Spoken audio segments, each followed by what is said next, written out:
Welcome to The Explainer. Today, we're tackling a massive challenge for tech leaders. This idea that when it comes to the cloud, every single choice feels like a huge compromise. Why is that? So where are we getting this from? Well, everything we're about to talk about comes from Chapter 9 of a big industry report. It's called Server Virtualization and Cloud Computing Industry Predictions for 2026.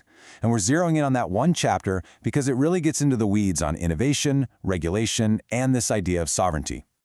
So why is this like navigating a perfect storm? Let's get right into it. Because the answer? Well, it uncovers this huge dilemma right at the core of modern business.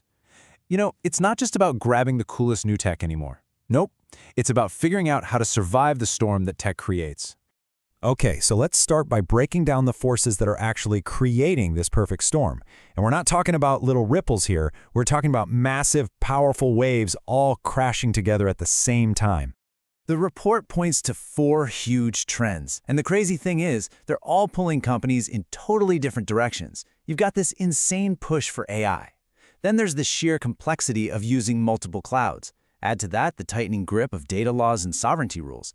And on top of all that, you have to be sustainable.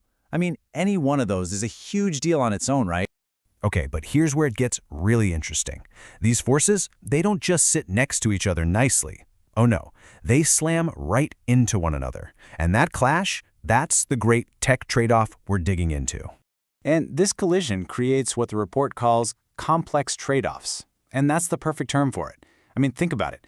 You can't just slam the gas pedal on innovation without thinking about the cost, or the risk, or the regulations. Every single move you make is this really tricky balancing act. This slide just lays out the conflict perfectly. Imagine this. To stay competitive, your company absolutely needs the best, most cutting-edge AI out there. Simple, right? But what if that amazing AI service is hosted in another country, and your country has super strict laws that say your customer data cannot, under any circumstances, leave its borders? Suddenly, you're totally stuck. It's the classic rock and a hard place. And that's the key takeaway here. This isn't just a problem for the IT department to solve anymore. As this Forrester quote from the report highlights, these decisions have shot all the way up to the executive level, to the C-suite. We're talking about a strategic priority now. The choice of your cloud setup is now a fundamental business decision, period. So what's the fallout from all this? Let's look at how this perfect storm creates 3 very real pressures on leaders and their companies. This is where the rubber meets the road, the real-world consequences of that constant tug of war. First up, pressure number 1, the relentless, crushing weight of cost. Just money.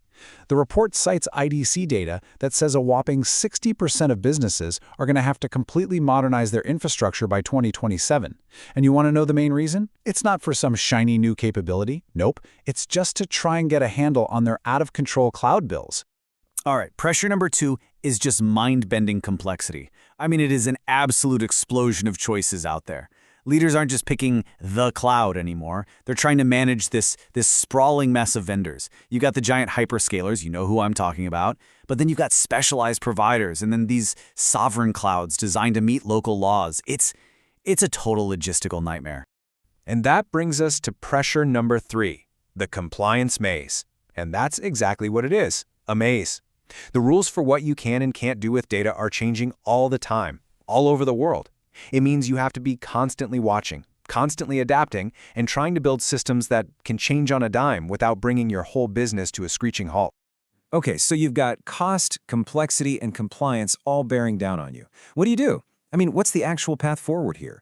Well, the good news is the report doesn't just lay out the problem and walk away. It actually offers a clear, strategic plan for how to deal with this new reality. And it really boils down to this 3-step toolkit for leaders. Step 1, do a serious strategic assessment. You have to know exactly where you stand with your tech, your people, your processes. No hiding. Step 2, get a grip on your money by developing FinOps. That's basically financial management for the cloud. And step 3, establish real multi-cloud governance. You need to create the rulebook for how you're going to manage all these vendors and enforce your policies in this crazy new world. Which brings us to a really interesting final thought. When technology gets this tangled up with global rules, with finance, with risk, what even is a tech leader anymore? Are they supposed to be the chief innovator, or are they more like a diplomat, constantly negotiating all these impossible trade-offs? The report seems to suggest the answer is, yeah, they have to be both.